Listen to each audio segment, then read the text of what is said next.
Today we are going to be talking about stacks and queues, and remember I'll be writing the code and be explaining it on this blackboard. So let me start a new file and I'm going to call it queue. We are going to start with queue and then we move to stack. So I'm going to create a new class. I'm going to call it queue. Q-U-E-U-E here.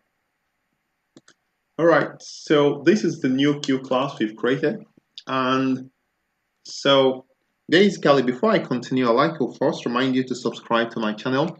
And then let's see, this is how queue works. A queue works by the first in, first out method, the first in, first out. So that's why queue is called FIFO, okay? So what it means is that elements in a queue, right, when elements are placed in the queue, they are placed from one side, this is the tail, and this is the head. So elements are placed into the queue from the head, head,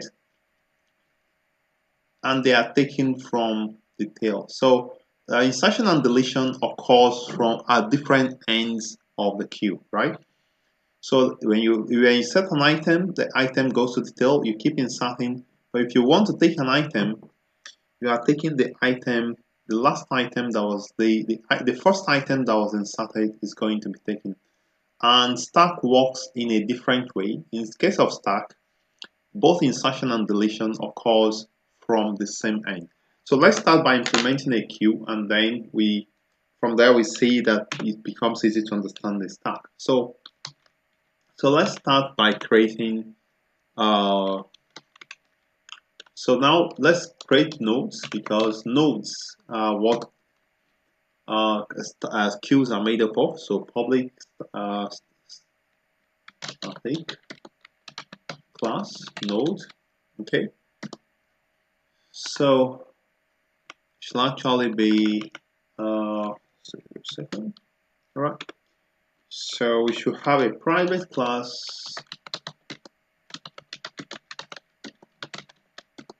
all right, so this is the node representing the node. All right, so a node should have the data and also a pointer to the next item. So we are going to say private in data and node next. So this is the two things that node is made. A queue is made up of an integer holding the data, the content of the node, and also the pointer to the next item. And then we need a constructor. I'm going to just say public. Yeah, we can make it public or private. Okay, private node and data. So and then this data equal to data. All right. So this is a constructor for a node. All right. So the next thing we will need, a queue will need, is a head and a tail. All right. All right. So one thing we can check, an operation that can be performed in a node is to check whether it's empty. So we can say private boolean is empty. So we are going to check if this node is empty. So we are going to return true if it's empty and return false if it is not empty, right? So let's see how that goes. Simply, if we are checking whether the node is empty, we are simply checking whether the head is null. So if the head is null, it means that the node is empty. So we can simply say return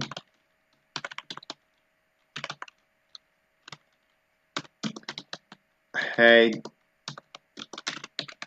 So if the head is null, simply return it. So basically, we are simply saying if the head is null, return true. If it's not null, return false. So if you write it in a short form, But in case you're a beginner programmer, maybe I can just expand this for you. So basically I can say if heads equal to null, I'm simply going to say return true. Alright, so maybe I can just take all this.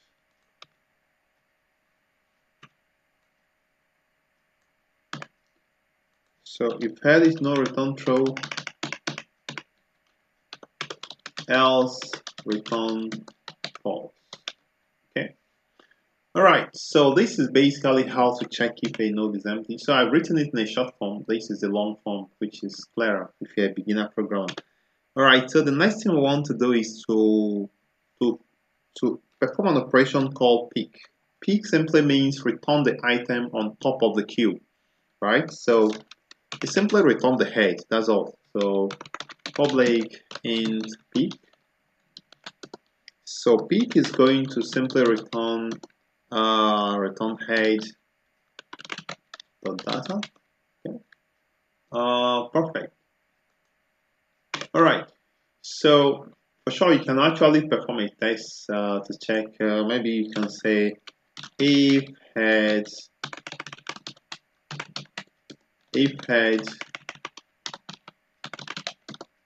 is not equal to null, then return head.data, right? So see, we're trying to put a check. So basically, this is what we have. If head is not equal to null, so else you can just else return null. So maybe return zero. Return zero. So return zero or something, or maybe some message or something like that. Alright, so this is pick, and then the next thing we are going to do is to write a code to add item or to insert an item to the queue. So let's try to do that. One thing about the queue data structure is it's quite straightforward to work with. We are trying to add a data to the queue. So the first thing we are going to do is to create a new node using this data. So I'm going to say node. Let's correct this one first. So I'm going to say node is equal to new node, and I'm going to use the data to create this new node. So I'm now going to check if tail is not equal to null. If the tail is not null, then I'm going to put these nodes in the tail. So you simply say means that if there is an item in the tail, meaning that there is some item in the queue. So I'm going to say if tail is not equal to null, simply insert the item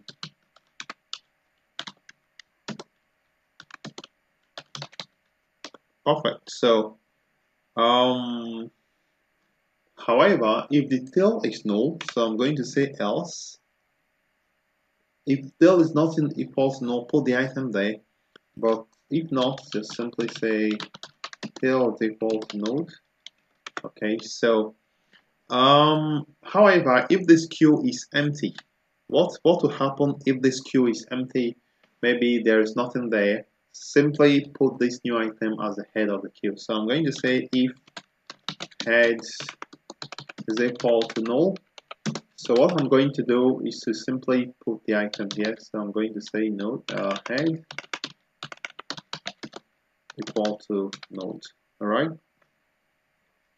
So this is basically how to insert an item into a queue. So the next thing I'm going to write is how to remove an item from the queue.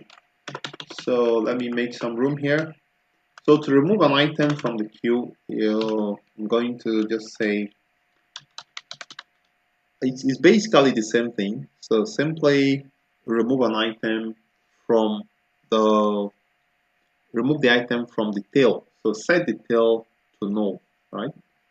So I'm going to say public int remove.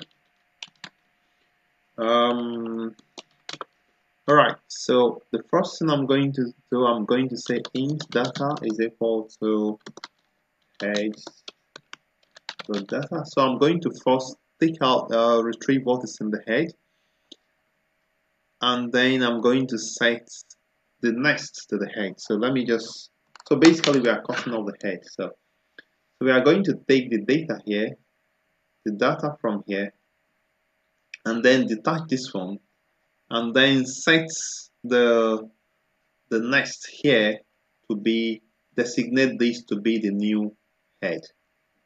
All right, so let's write it in code so that it makes some sense. So I'm going to say head is equal to head.next. All right, so this is head, it has been removed, and then head.next is this. Perfect. All right, but if head is null, meaning that there's nothing there to remove,